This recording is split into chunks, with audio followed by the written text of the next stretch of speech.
Taxpayers money, lalalaglag lang galing kay daddy. Para makakuha ng attention. In a world of alcoholic boys, I'm your matcha boy. Taga saan?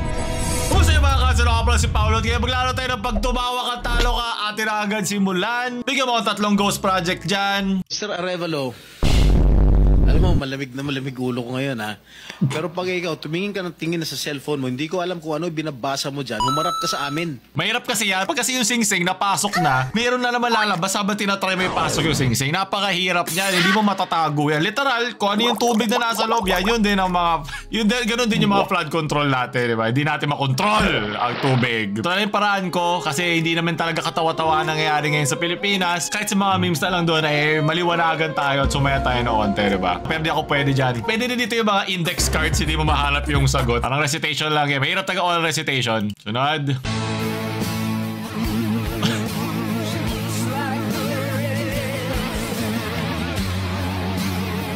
Yeah, mapapa-headbang ka na lang sa, sa mga projects Okay, copyrighted and AI. Pero ewan ko lang pag iniisip ko ito, parang manager kay, no? Na ano ba siya, fall guy lang ba siya? Ano mga big, alam mo yun, mga big names?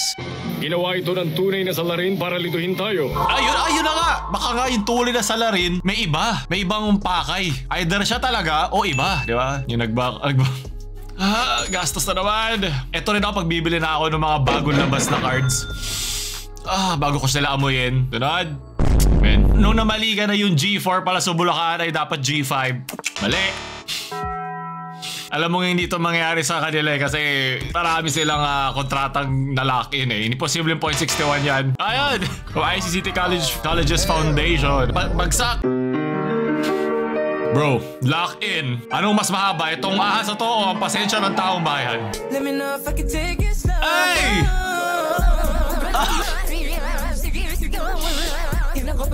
Project Farm! Nabigla ako dun sa... nabigla ako sa isda, leche. Taga mo lang isang ghost project dyan, leche. Dito na ako magyabang sa nililigawan ko kaya nagayang flex. Bossing! Bossing? Kamukha rin niya si Michael V. Ay, ito pala yan. Mas high res pa.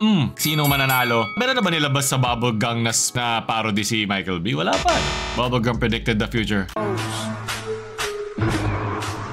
Daig pa The Simpsons! Oh my God!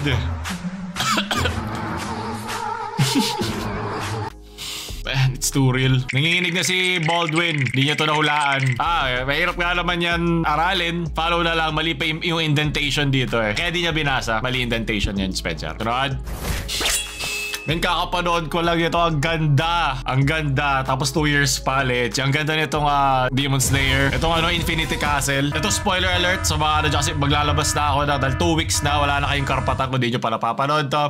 Skip nyo na lang. Yung parte ni Akaza, grabe. Yung pinili na lang niyang hindi na mag-regenerate. Yung nawala na yung fighting spirit niya. Diba parang yung buong battle nila tinatry isipin ni Tanjiro na paano ba tatalunin to. Pero dun sa mismong manga, parang nag-suicide na lang siya Pero yung direction ng director dito, ang ginawa niya is wala na siyang willingness to fight. So, hindi na siya nag-regenerate. Kasi pinakita doon na nag-regenerate pa siya So, hindi pa niya napatay technically yung sarili niya nung pinagbubugbog niya yung sarili. Ganda lang. Maganda siyang nagustuhan ko yung choice doon ng director na ito yung sinasabi ko sa inyo na hindi porket ginaya mo 1:1 ng isang source material, pwede ka pa rin magdagdag. At nasa galing yan ng director at ng team niya kung paano nila ito i-relay sa'yo sa isang visual animated meal ng manga. Sa report ni Faith Del Mundo. Performative Meal Starter Pack. Earphones, tote bag, matcha drink at libro. Yan daw ang nauusong pormahan ngayon ng ilang lalaking tinatawag na performative male. Gaya ng Gen Z. Bakit male? Walang performative female Pero giit niya, yan talaga ang kanyang fashion style. Ikaw na! Hakot mo na lahat! Ikaw sa'yo na. Po yun. That's my lifestyle po.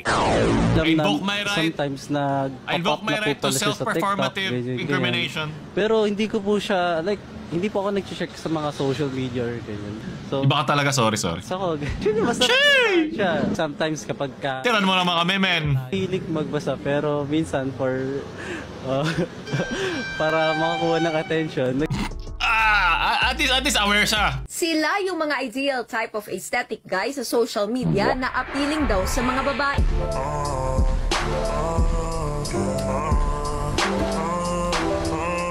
what's the usual common. So, they parang sumasabay sila sa trend. Mas malinis na pagpapakita ng, okay, I'm the ideal guy. Pero, in reality, hindi po sila yun. Iba yung character nila. Pero teka ha, Huwag di naman lahat yung ng aking girls online attracted footprint. sa ganyan. Nakaka-offend na lang din. Tapos nakakatawa rin kasi pag may nakita ka na Ba't ka na-offend? Lahat na lang ba may offense ngayon? wired earphones pa talaga yan. Magano, performative show. Yung kasama po namin kanina. Pero, Namin kanina. performative show. Nakakatawa kasi kasi nang ewan din. Nagbabasa ng libro, like, feel ko masyado na nilang ginagawang personality yung pagiging gano'n. Ano masama sa pagbasa ng libro? Dahil meron naman daw performative male na dyan nakakahugot ng confidence. Hindi ba sakit din yun ng mismong society? Ibig sabihin yun yung hinihingi ng society sa isang lalaki. So sinasakyan lang siya. Para supply and demand. Yun yung demand, nagbibigay ng supply. O di kasalanan din yun mismo internet. Bakit sinisisi yung mga taong yun? Wala akong pakialam sa kanila. Bahala sila kung sila naghahanap ng lakas ng loob. Natawa lang ako na talagang naging mainstream na yung male na essence ng performative male. Hindi rin ba ito isang social commentary na ang lalaki ang lagi nagpa-perform? Para tayong mga peacock, di ba? Tayo ang kailangan magpakitang gilas para magkaroon tayo ng value sa ating society.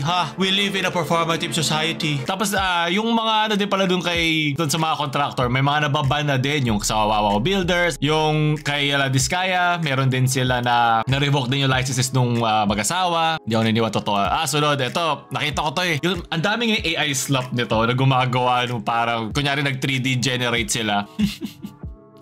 Ingat lang kayo kasi alam ko hindi lahat ng para mga models na nagtitake niyan ay syempre kung libre isang bagay, ikaw yung produkto. The same way na ginagamit natin sa social media na libre mo lang nagagamit ng Facebook, ikaw yung mismong produkto nun. At yung info, yung mukha mo, yung likeness mo, yung habits mo, yung mga habits mo sa pagdo-doom scroll sa social media ay inaaral din ng mismong algorithm at nung social platform na ginagamit nyo. So yun yung hindi talaga libre, ikaw ang mismong produkto. Okay? Sunod. Si Sayus daw bumili ng kape, nasa pack. Bakit? Hindi ko nga alam eh. Kaya punta natin. Utang ina naman sana! Utang ina mo! Parang tagal na yung pikon sa kanya. Yung joke. Ito kasi yung joke guys. Nasa pack. Yung nasa pack na gano'n.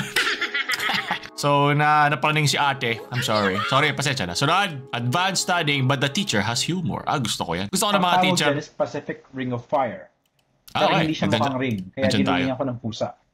So, para lang matandaan niyo, okay? So, dito, pinaka-active volcanoes at napaka-frequent na lindol. Wala ba lang isang tumawa sa klase? I'm disappointed ako sa crowd. Tunod, Manila server. Ito ang realidad ng mga tao lumalaban para sa bayan, di ba? Mga simpleng nga lang to, di ba? Gathering. Ngayon ako mga nakikita mga usap-usapan sa social media na wag kayong parang wag nyo idaan sa dahas, wag nyo idaan sa paninira ng gamit. Pero bakit natin na-afford ito sa mga taong kayang-kayang palitan ito? Pero pag natatapakan na yung karapatan ng mga taong hindi kasing lakas o kasing dami ang pera, kasing yayaman ng mga taong yon, parang okay lang. Parang nakakaligtaan lang ito ng batas, di ba? Grabe yung standard. Kasi ito kasi kitang-kita mo mayroong demonstration, mayroong nag-graffiti dun sa kitang-kita mo Pero yung kasamaan nung mga nakatataas, nung mga corrupt sa masa, di ba? Yung mga nananakaw nila na nakukuha sa tax ng bayan, pinapalagpas lang natin kasi wala kang nakikita na parang physical na ginagawa nila action no? Ang dali lang sabihin yun Alam ko mali alam kong mali pero yung pakiramdam, yung vibe, hindi siya nag-check out Hard image talaga to, men. Buti na lang taas natin yung pantalon natin, men. Pang na yan pang rapping na yan LRT2 Antipolo Station Surfer. Sunod, Kabayan.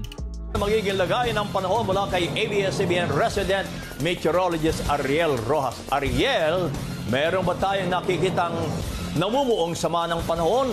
At kamusta nating weekend? Uulanin ba kami? Kabayan, magiging maulan sa maraming lugar ng ating bansa kahit wala pong bagyo ngayong weekend. Lalo Tayo na naman. Tinry ko pigilan. May ano ba?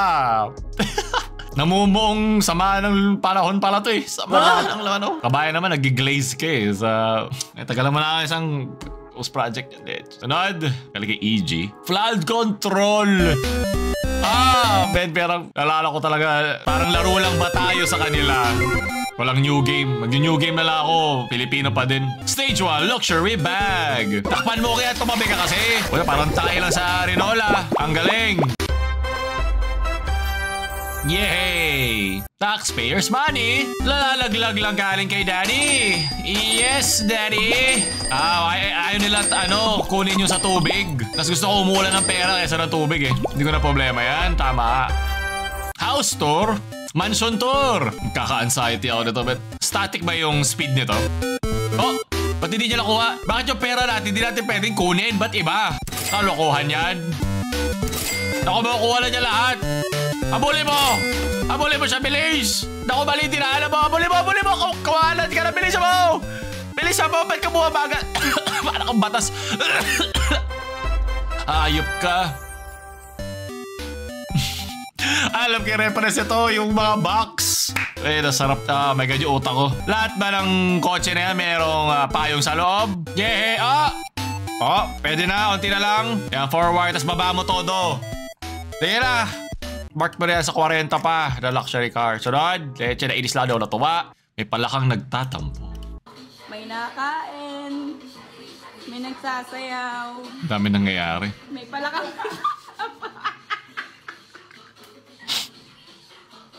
Ayan nyo na, 5 losses na siya sa ML. Pagbigyan nyo na. Ito ang gusto kong pamilyang humor. Ang galing, gusto ko yan. Okay, Flank Lorica. Overheat. Kaya parang nag-overheat yung aking sasakyan. Hindi, wali kasi luxury car yan eh. Nasaan yung payong mo? Mahina na ng pan ko.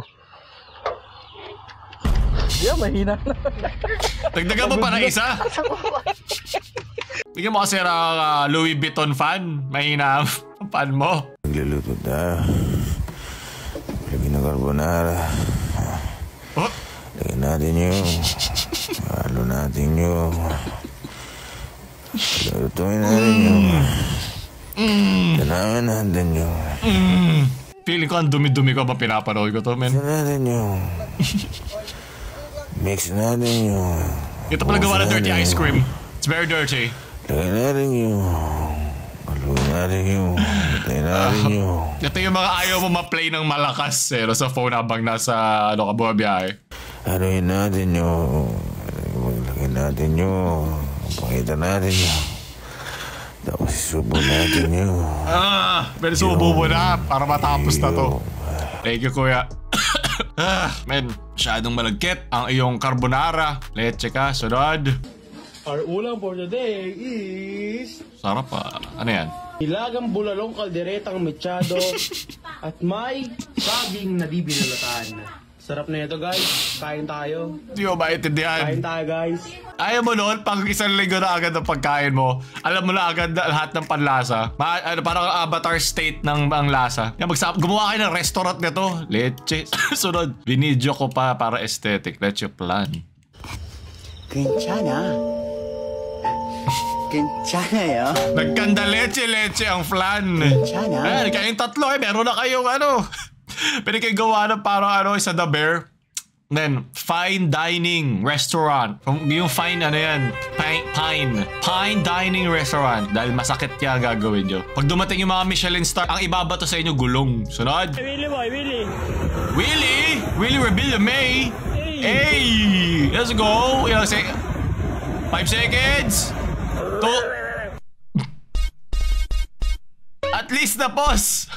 Bad trip kang kasama, leche. Hindi na tayo invite sa susunod. Anad? Pag tumingin ka, akin ka. Ang sakit naman nun, men. Di ka talaga trip, sorry. Di ka performative enough. Sunod. I wonder if Chef Boy Logro ever says putayna and microwaves himself to absorb.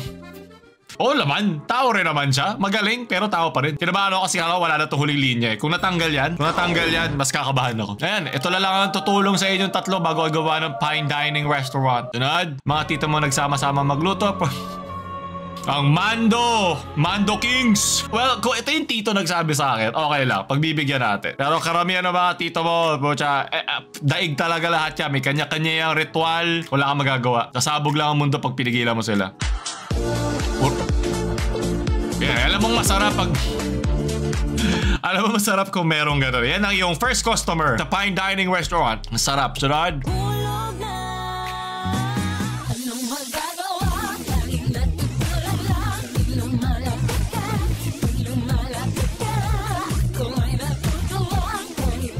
Ano pang kwenta ng trip to Jerusalem kung wala akong kasama papuntang Jerusalem? His left hand reached for the chair and his right hand reached out to mine. It happened so quickly. I was still confused about what was happening, but he told me to sit down on his chair.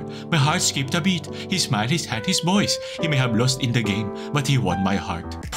What in the what paddery is this? Sunod. Tignan nyo guys. Make her hold umbrella. Okay. Totoo naman. Umbrella is hold. Make the umbrella red. Wow! Open the umbrella.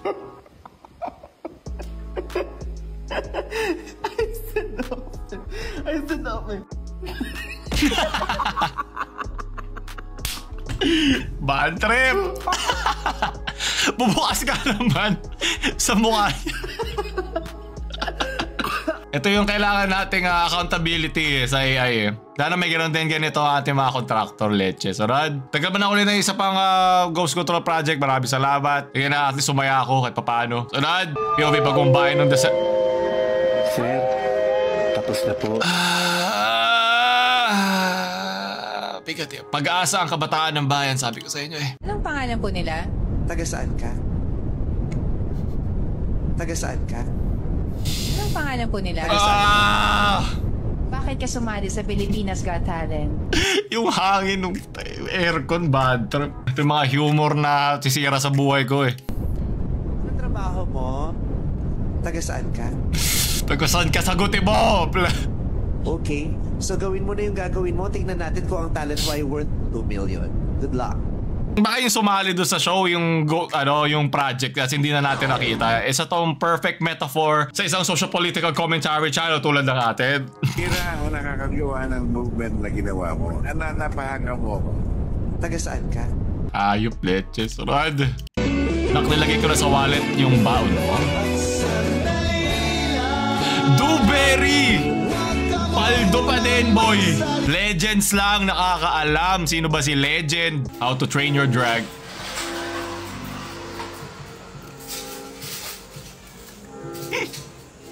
Yup. At kung siya yung dragon, ikaw si Donkey. Diba? Pareho, bagay talaga kayo. Iba ang kamandag mo. Sunod. Roman na. Diba? Kaya nga umiinom, diba? Ng wine. Religion ko, romantic Catholic po. Akot na naman. Kalaban mo performative, romantic Catholic. Magsama-sama kayo, leche. Sunod. In a world of alcoholic boys, I'm your macho boy. Hakot pati lola mong may dialysis. Magaling. Walang-wala ka dito. Ibang kahit mukhang si Millie.